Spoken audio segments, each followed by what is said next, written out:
I am going to just start by saying welcome. Um, I hope you all are doing and feeling well and really appreciate you joining us. My name is Heather Brady, and I support NJ Buffa's communications. And I am grateful to be here with you for this session today. Today's Lunch and Learn is the fifth in a series hosted by the New Jersey Birth Equity Funders Alliance, also again known as NJBEFA. And these programs are an extension of our commitment to strengthening the capacities and impact of community leaders and community-led organizations working to ensure safer, more joyful birth experiences for Black, Indigenous, and Latine families here in New Jersey and beyond. In a few moments, I am going to be turning things over to Dr. Shamarla McCoy. Shamarla is the founder and CEO of the Diversity Guru, whose mission is to create equitable opportunities around the world.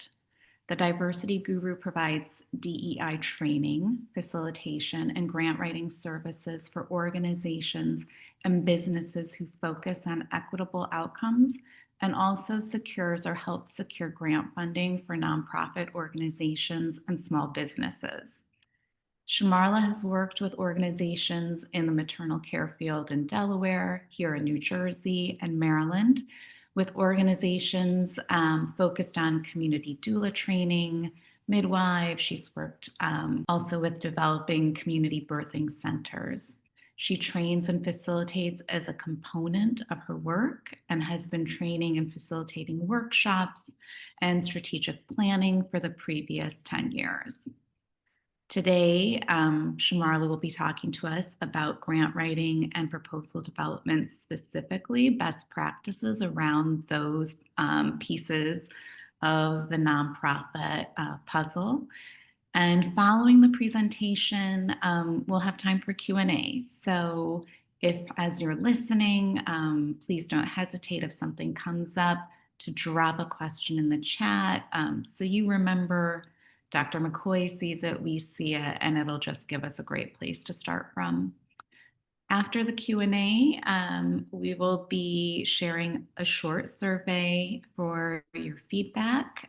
This is a new series for us this year. So with programs like this, it's really helpful just to get your input on what went well, how we could improve, and just a sense of your experience. So if you can fill that out, we would really appreciate it. And from there, we're going to wrap up. So we will be done by 1 o'clock, keeping everything contained within this lunch hour. With that, I'm just going to say thanks again for being with us. And Shamarla, I am going to stop sharing and turn things over to you. All right. Hi, everyone. It is such a pleasure to be here. I remember when we first started this whole idea. Hopefully, everyone has been participating in the Lunch and Learns because the grant writing is sort of like the part that comes at the end. All right, you've done your mission, you've looked at, where you want to go, your goals, your vision. You're looking at what projects you really want to fund. And then at the end, where you have everything in a nice bow, now it's time to do some grant writing. So I am going to share my screen. Let's see if this is going to work for me. All right, let's see now. All right, can everyone see that? Yeah. All right, cool. All right, so we're going to talk about just overall grant proposals and how do we build an award-winning narrative, right? Because that's what funders are funding. They're funding your mission, your vision, they're funding your core values. They are funding projects that they think will make a difference or a change in some issue. All right, so in the chat really quickly, just let me know how your business is structured so I can know a little bit about the audience, because there is a difference between if you're applying as a nonprofit, if you're applying as a business entity like an LLC or S Corp. So just let me know, or you could just shout it out as well. It's a small group. All right, so let's see. All right, so we have, let me pull this up while I'm sharing. Is it helpful to read out what's in the chat? Yes, I was just about to say it probably would be helpful to just And read it. All I right. can, I think I dropped something in the chat. I'm here, so I'm saying I'm currently registered as an LLC, but I know that like some of the work that I do is aligning more with nonprofit. Mhm. So eventually, it looks like I'll be like keeping a piece of that for my LLC business purposes and looking to like spin off a nonprofit for some of the community-based work. Okay, so we have a LLC. What else do we have in the group? I was just going to say, Shmarla, I feel like we usually do have that mix of LLCs and nonprofits. So that's helpful. Okay. Yeah, and we can talk too a little bit about how do you, let's say you are interested in a nonprofit grant, but you don't want to, develop a new organization or you don't want to change your business structures. There's ways that you can work and collaborate with the nonprofit and become a contractor in the grant or, partner with a nonprofit organization as well, because I do hear that, and that's common. All right, so we have some LLCs, we have some nonprofits. So again, hopefully you have kind of went through some of the Lunch and Learn series, and you have started to develop your mission out, your vision. But what I'd like you to do now is to think about, identify at least one core value. If you have a core value, like for example, my one of my core values in my organization is radical self-care. Okay, so it means that I am constantly thinking about me, the people I work with, how do I care for myself in this work, because it is a lot. It can be very stressful. So that is a core value, an example. So today we're just going to focus on um, the grant making process in general, but we're going to look and try to tease out some things that are important to get funding. So a core value is one of them. So I'm going to give you about 2 minutes. Either think of one that you've already established, or just think about what do you value, or what does your organization really value? Like its core, it's the heart of your organization. And you can put it in the chat, you can write it down. It's totally up to you how you want to share. You can say it, but think about it for about 2 minutes. Timer. All right. So in the interest of time, I'm just going to play a little small clip of a core value of mine. Like I said, it's radical self-care. Interested in making change in See, the world. Also has to learn see if it'll play. how to take care of herself, himself, their self. For a long time, activists did not necessarily think that it mattered to take care of themselves in terms of what they eat, in terms of mental self care, corporal self care, spiritual self care. I know that there were some people who emphasized it. I'm thinking about one of the leaders of the Black Panther Party, Erica Huggins, who began to practice yoga and meditation in the 70s. And she encouraged many people, including Huey Newton and Bobby Seale, to join that practice. I think they did a little bit of it, but I think our movement would have been very different had we understood the importance of that kind of self-care. Personally, I started practicing yoga and meditation when I was in jail, but it was more of an individual practice. Later, I had to recognize the importance of emphasizing the collective character of that work on the self. All right, I'm going to stop that right there again in the interest of time, but I'm going to share this with you all. You can always go back and look at that clip with Angela Davis. And so that's just an example. I wanted to show you, what does that mean? What does that mean for my organization? One, what they say, all money is not good money. If I am presented with a contract that doesn't meet the needs of my organization, or poses what is a core value for me, or has me working day and night, I'm going to say, you know what? Not now. That's not for me. All right? Because self-care, radical self-care also means turning down opportunities. The same with grants. Not every grant is going to be a grant for your organization or support your business or your core value. So you want to align that. You want to see what is your core value, and you want to look specifically for organizations that support that value, that will help enhance that value for you. So does anyone want to share a core value? And it could be personally as well if you haven't done that work professionally. Anything in the chat? Oh, I see a hand up. Shanita? It's so quiet, so I don't want to be the one to always chat, but I No, think please do.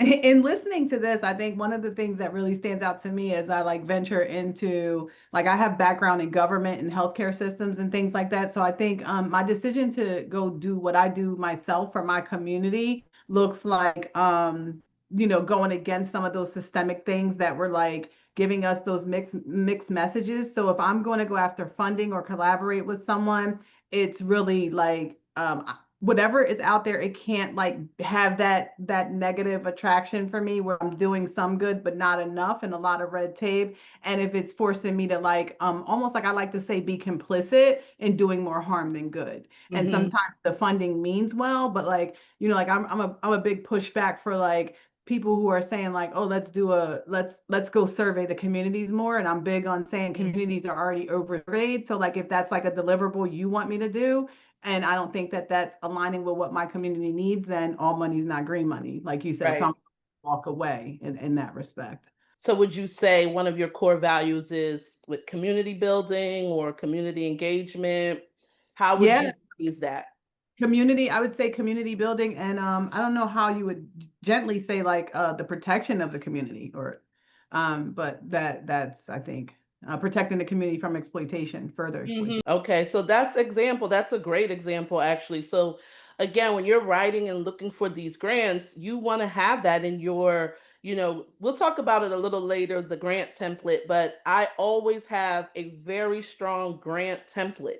It has everything that you need on it, your mission, your vision, your, accomplishments, your core values. And when you are guided by that, then you can say, you know what, no, that's not for me, or you know what, this is for me. Or you can actually go after what exactly you want. And you can contact organizations, you can contact funders and say, you know what, this is what a project that I want to do. This is how much it's going to cost. Will you fund it?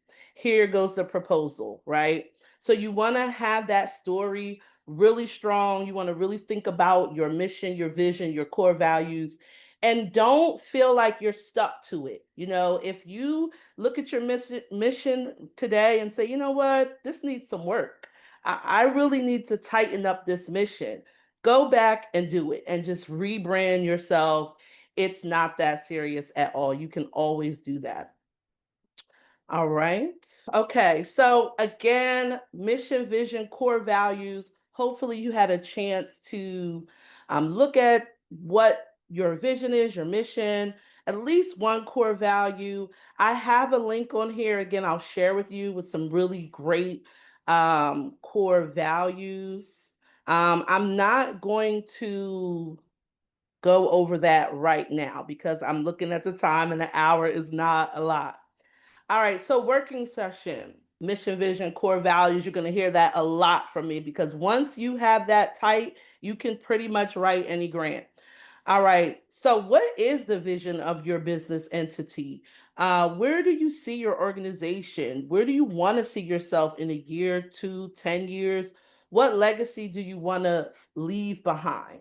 All right, so we're going to do a little bit again. I like to work as well as learn. So be specific, ideal, creative, imagine. If you could just take a couple minutes to think about what is the vision of your organization. All right. Start with your mission if you have a nice mission statement. But what is the vision? Excuse me, I see a typo. It's driving me nuts. But all right. What legacy do you want to leave behind in your work? I can use my business as an example for this exercise, Dr. McCoy. Yes. Okay, let's see. So my business is the Resting Garden.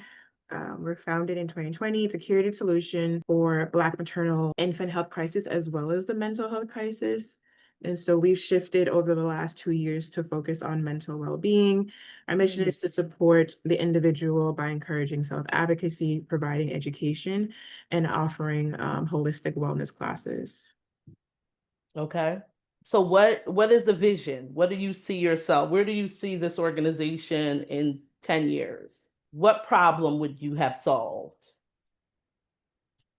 Black, Brown, and Indigenous community members will have access to yoga and other mental health resources. Okay. Okay, I like that. All right, anyone else want to share? All right, so while you're thinking about it, I'm just going to pull up 22 statement examples to help you write your own. And again, we're not going to go through all of this, but you will have a copy of this for yourself. So why is it important to have a vision statement?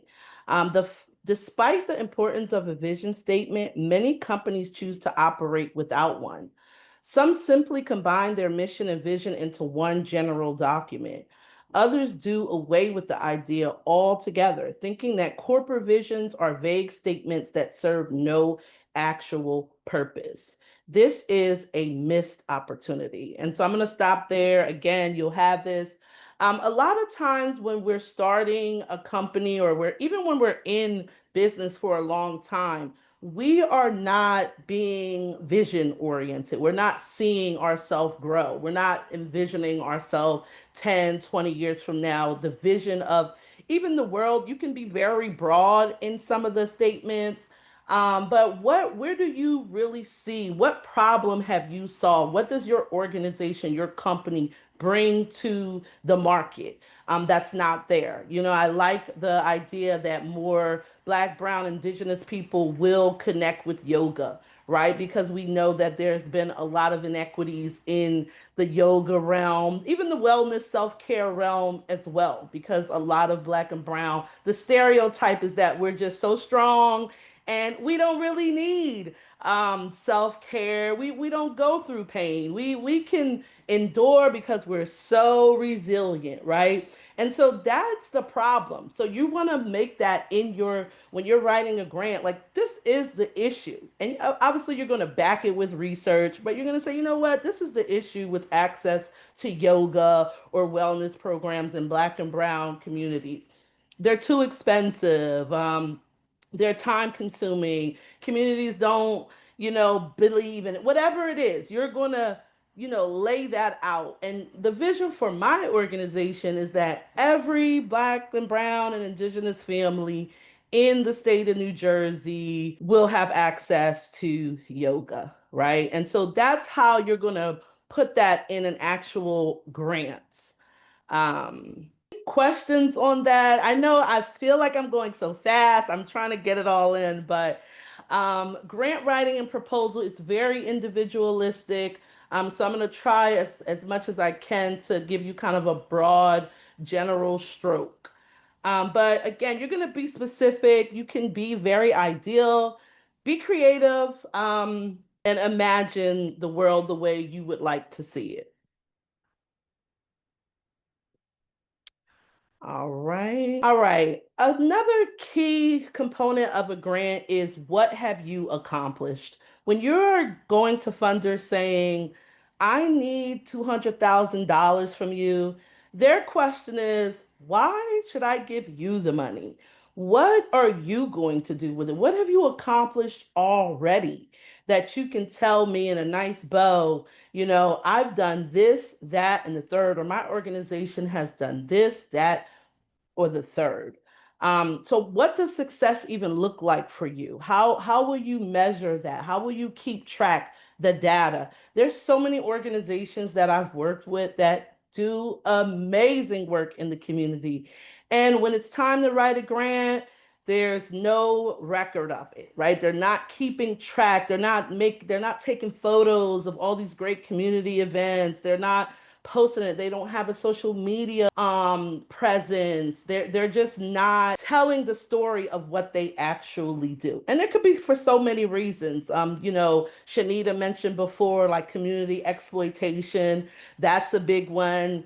Seeing like, oh, I don't want to just take a picture of like, let's say I'm running a homeless organization and I don't want to take a picture of someone homeless in the community. That's exploitation, right? So there's definitely, this is where your core values come in.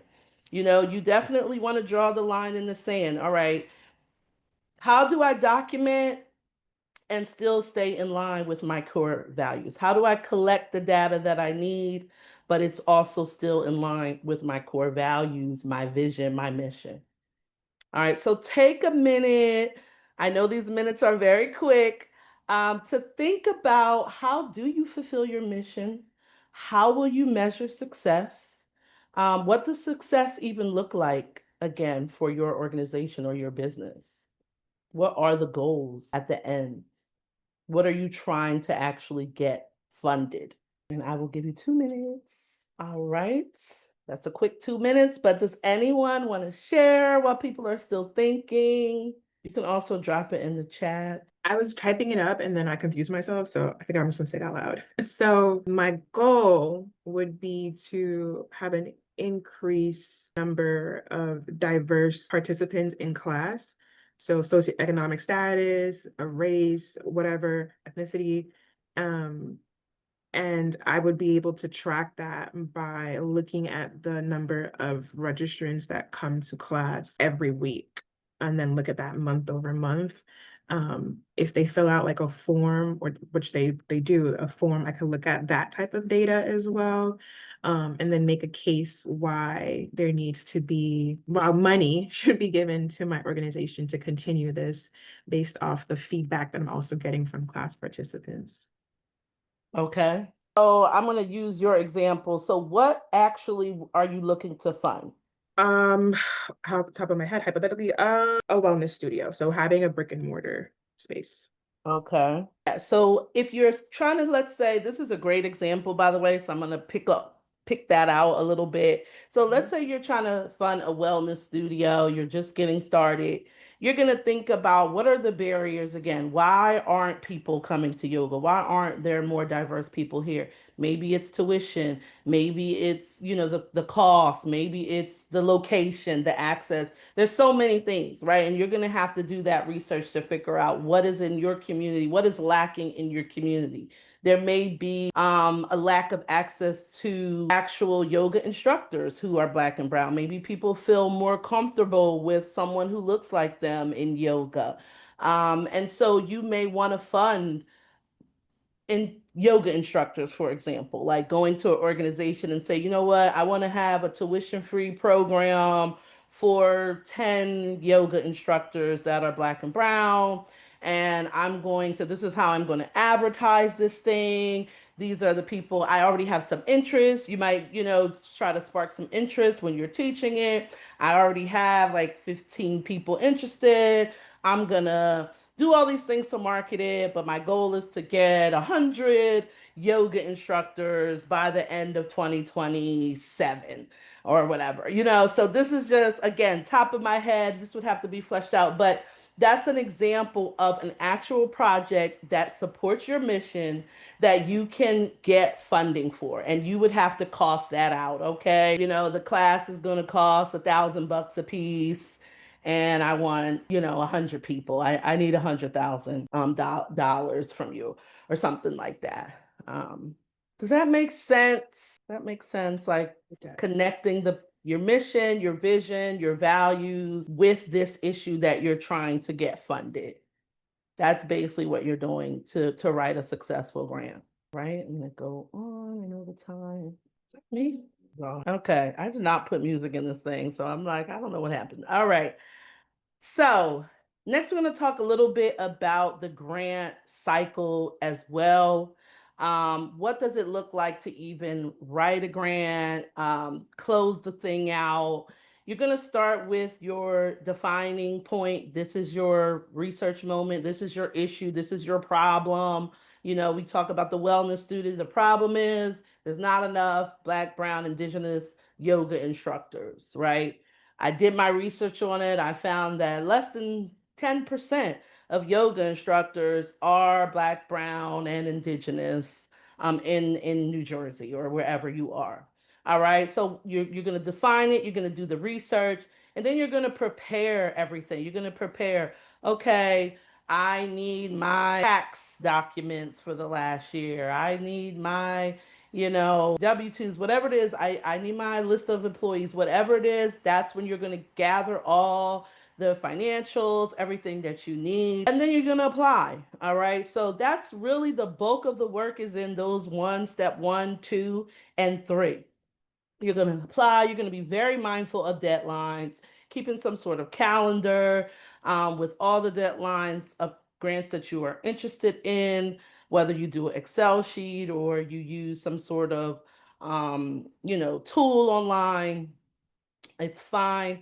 Then you're going to get awarded. If you are a nonprofit, you are going to do a little bit different than a business because a lot of times it's not unrestricted as a nonprofit. You actually have to do a project in order to prove, right, during the closeout phase, like, okay, I did this thing. This is how it went. You're going to write a grant report, and then you're going to close the grant out.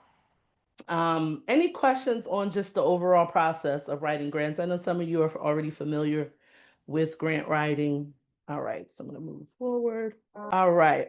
So you're seeking a grant. Again, this is really quickly. I'm sharing this with you, but you're going to define, you're going to assess, you're going to design, apply, and then you're going to go back and you're going to evaluate. Now, through this process, you're collecting data the whole time. You're constantly collecting data, taking photos, doing surveys. You constantly want to keep your audience engaged, your community engaged, because you're going to turn around and use that information in the final grant report. All right. So one thing my organization does, we do cradle to grave grant writing. So that means we start with the grant. We help organizations find grants that fit their needs. We do all the process for them. We assist them with the process.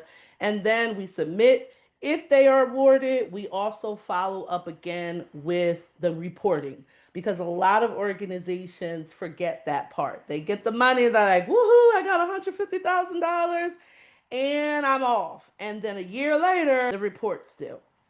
And that also requires a lot of writing, data collection, community feedback, things like that. All right, so really quickly again, what problem are we trying to solve? What need do we have? What are we going to do to fix this problem?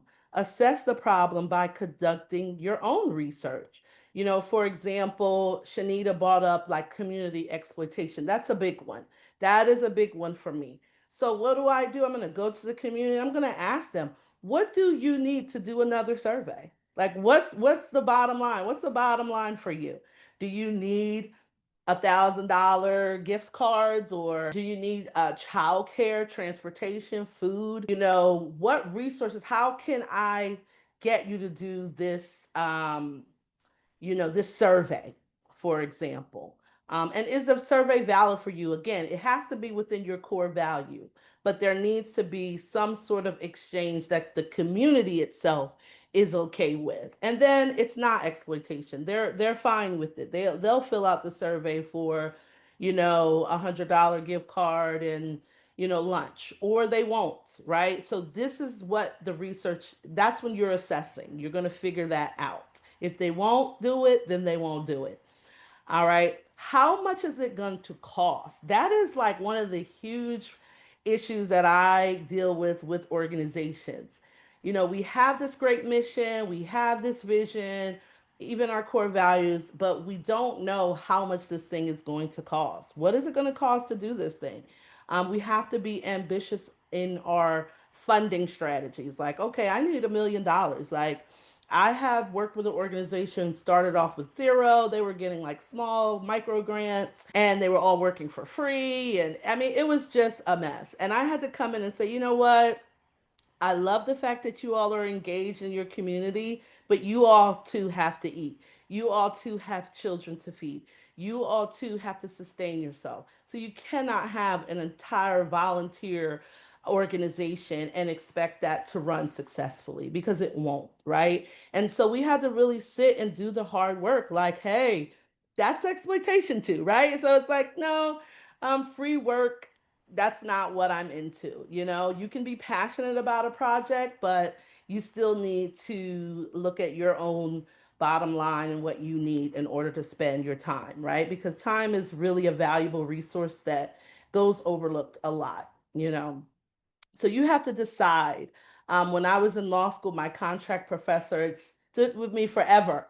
He always said, how much is your hour worth, right? It's like we're always like, oh, lawyers are so expensive, or, you know, they're charging too much. But that's a personal decision, right? That's, you have to decide that. How much is your hour worth to you? I can't tell you how much you should charge. Some people will be fine with $60 an hour. Other people will be fine with 600. And that's a personal decision. So you need to sit and really be real with yourself on how much do I need to pay myself? How much do I need to pay my employees? Do I want to have fair, equitable wages when I have employees? Do I want to make sure they have a living wage? Okay, well, then I have to advocate to get the most money that I can get. And so that's basically the process. Again, I'm going to share all of this with you. I'm not going to go through everything because I do want to save some time for the grant template and also some Q&A. All right. So we're the narrative. This is the actual writing the proposal part. All right. So you're going to build like a framework for strategic grant planning. Grant writing is very time consuming. A lot of folks just don't have the staff to have a full-time grant writer. A lot of grant consultants are actually expensive as well. And so a lot of executive directors and CEOs and leaders they shy away from that part of the work. You know, people just hate writing grants, and I get it. But once you build a strong template, you're just tweaking it. You're really just tweaking it. You're changing some things here and there. But you want to have a very, very strong template that you're going to use multiple times a year and even throughout years. All right. So one thing I always say is that, let me see. I lost my PowerPoint really quick. All right. So your grant will not be awarded. You won't be awarded for every grant that you write, but you will write every grant that you do not get, right? So you will not get every grant that you write, but you're going to write every grant that you do not get. So you want to make sure that you're not wasting time with these grant writing process because you're not going to get every grant. It's just the reality of the business. But when you don't get a grant, you have a template still. You want to get feedback from the organization. It could be so many reasons why you didn't get the grant. You could write a perfect, great, amazing grant, and the organization just doesn't want to fund that project, or there's no funding for that. And you're just going to get that feedback and apply again. All right. So the first thing you're going to do, like when we leave here today and you're like, you know what, I'm inspired, I want to get into some grants. You're going to look at your mission, vision, and values, and you're going to make corrections as needed. If you have to hire someone to help you with that process, if you need to do some strategic planning to help you with that process, you want to start that right away. And then, do you have a grant template? Are you going to, do you have grants that you've already written and been awarded that you can pull information from there? All right. And then after that, you're going to do some brainstorming activities and discussions like what specific programs are you really looking to fund? Not idealistic, but very specific. So, for example, I had a client who wanted to fund like a girls project where they focused on girls getting access to feminine care. and they kind of lowballed themselves on it, but they're like, oh, I just need like $5,000 for that. I'm like, oh, you could make this thing bigger and look for funding maybe within a $25,000 range so that you can also, deal with some overhead costs in that, right? So you're looking at the program, but you're also looking at what does it need? Who do you need? How much do you have to pay them to implement the program? So you're looking at the funding in multiple ways, right? So you're going to start with that mission. You're going to have a grant template, and then you're going to look specifically for programs that align with that mission, that align with those core values. And there's so many websites and organizations. I mean, it's endless. So a part of grant writing also is building those relationships. You're just building those relationships. You're going to events. You're at fundraisers. You have to kind of get in with the folks, with the funders, right? You need to figure out who's funding what and why. What are they passionate about? You also want to do speaking engagements as much as you can.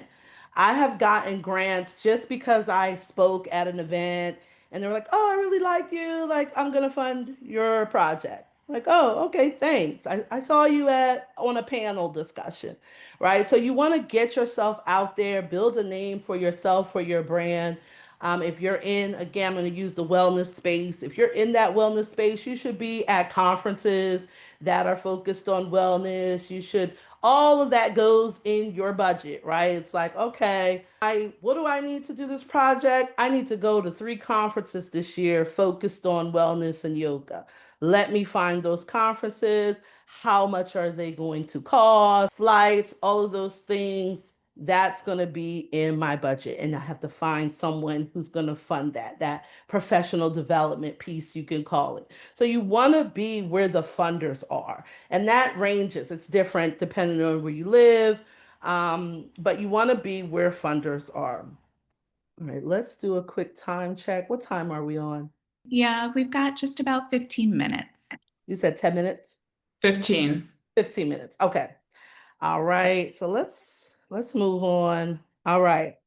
So the grant template, like I said, it is going to be these sections. You can add things too, but basically you're going to do the executive summary. This is what my organization or my company is about. Mission, vision, values, recent accomplishments. What impact have you had? Or if you are a new organization and you really don't have a lot of accomplishments, you can use that section to say some things that you would like to do, or or impact you think you will have. The statement of need. That's really the key of getting a grant. You have to make it seem like the world is going to end if you do not give me this money. The need is so dire. Like, you have to really have strong statement of needs, and it has to be backed by research. That's probably the biggest time crunch, because you do need to do some research. If you think an issue is an issue, you've got to figure out who's writing literature in this space, who's writing articles, what's really going on, what's the research there, in that statement of need. This is why you need to fund me, because it's so dire that this, that, and the third be corrected. Your next section, you're going to look at the goals, what strategies that you have used. You're going to also talk about your activities. What do you plan to do with this money? I'm going to do X, Y, and Z. And then whatever way you plan on evaluating yourself. When you're in the grant space, when you're in business in general, you have to have a very thick skin. You have to look at yourself and say, you know what? This isn't going right, or I didn't do a good job here. Like, I need to correct this. You have to be very self-reflective. Like, I didn't really prepare as much, or I didn't put enough time in. And so that evaluative, you have to evaluate yourself as well, your strategies. What are you going to do to, look at your team? What is that evaluation going to look like in this project? What does a successful project look like in this evaluation phase? And then you're going to conclude. So when you're evaluating yourself or your organization, your team needs to be aware too. Like, this is how we're evaluating success in this project. If this does not happen, then we were not successful in this project, and we have to go back to the drawing board so that we can have success. So you have to also have that relationship with your team, whether it's your consultants, whether you have employees. You have to be subject to criticism right there, because funders are going to criticize you. They're going to say, hey, you didn't do this that you said. Why should I give you money again? All right, I'm not giving you money again because the report was a mess. You didn't evaluate, or you didn't do the data, or you don't have anything to give me back so that I can show to my funders and say, hey, this is what they did. Now we're in an age of social media. I would say really use it. Use TikTok, use, Facebook, Instagram. Use that to tell your story, because people can just Google you and say, oh, okay, the wellness studio. Let's see what they've done in the community. Oh, they had a food drive the other day. I like that. I like organizations that support the community, or whatever it is. Like, whatever you're doing, you want to have some sort of evaluation of it. You want to show success, what's actually happening. So that's in a nutshell the grant template. Um, I always say use Canva if you are a nonprofit. If you're a nonprofit and you're a registered 501c, get as much free Google Suite, all of the free things that are out there specifically for nonprofits, because there's endless. And then this is our final closeout. Again, I just want to end with this before we go into questions. Just to teach back, you're going to define your problem, you're going to do your research, you're going to prepare a strong grant portfolio, you're going to apply, hopefully you will get awarded, and then you're going to manage that grant and close it out. All right, questions? I have one. Can you hear me? I'm just thinking about like the many groups that we work with and how, and even in this smaller group, I'm guessing we have solopreneurs or organizations that really are single person Mm-hmm. staffs, right? And I know that sometimes what comes up is this question of like, what do we prioritize, right? Mm-hmm. And listening to you talk about the importance of being in the room where funders might be, and also doing the research, and you got to find your grant and write the grant, and you're so transparent about this takes time. So I'm just wondering, what would you say to prioritize? I specifically for me, what's coming up is just like between that going out and being in the world and being in the room and trying to connect with folks who might be able to support your endeavors versus focusing in on just I'm looking for grants, I'm online, I'm researching, I'm submitting proposal. Like, do you have a recommendation on that front? I think it depends on your personality. It's like if you're at these events and you can win a room, go to the events. But if you're kind of like quiet, shy, you don't really like to, you know, I mean, that's something you got to break out of, but you don't like to talk to people, or you're not really into that, I would say stay home, get on your computer and look for grants, right? It really just depends on your personality more, and also your growth mindset. Like, what do you really think, um, how are you willing to grow into getting the funding? Because like I said, a lot of funding is all about who you know as well. It just is. And when you know people and you're at the events and then they see your grant, it's a difference than if they're like, I don't know who this person is, I don't know this organization, and I don't want to fund it. Because people are biased. So it's both. It's and you know kind of try to do both. But if you really have just a winning personality, get into the room. Get to those events.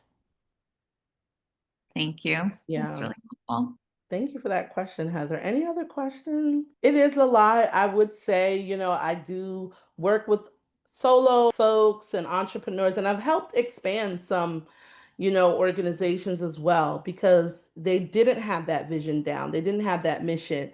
And, people who are attracted, particularly to nonprofit, they are not always thinking about costs, even their own time. They are like driven by like volunteerism and community building and, and which is great. But, equity has a cost, and you have to have that conversation when you're talking about anything equity. DEI, people are always like DEI, DEI, but really it's the equity piece. There is an actual cost to equalize the playing field.